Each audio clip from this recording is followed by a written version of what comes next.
Limitado lang ang oras natin bawat araw. Kahit yung pinakamayamang tao sa mundo o kahit sino pang tao, pare-parehas lang tayo na mayroong 24 oras sa isang araw. Magkakaiba na lang tayo kung saan natin i-invest yung bawat minuto at oras ng araw natin. Lahat ng mga successful na tao, napakadisiplinado sa oras nila.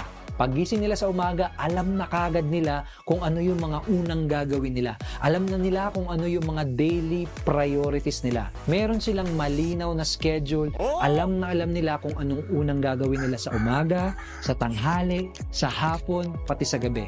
In short, organize lahat at wala silang sinasayang na oras. Unfortunately, napakaraming tao pagkagising sa umaga, walang idea kung ano yung mga uunahin at ipapriority nila.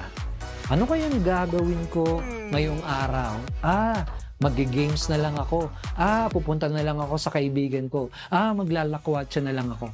Yung oras nila parang natatangay na lang sa agos at natatapon sa mga walang kwentang bagay. Kung gusto mo talagang maging successful, kailangan mong matutunan kung paano i-manage ang oras at ang sarili mo.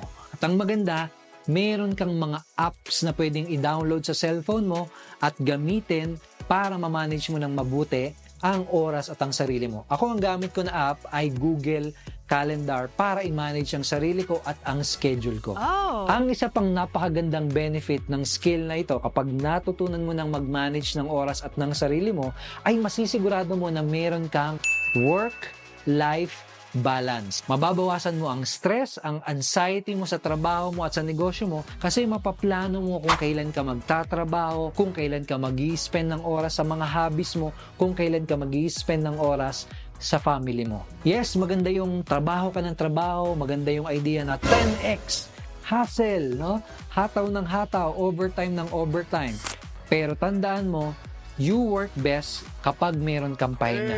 You work best kapag hindi ka stressed. You work best kapag merong balanse. And dito mo maiiwasan ang pagka-burnout. Kaya make sure na i-develop mo ang skill na pag-manage ng sarili mo at ng oras mo.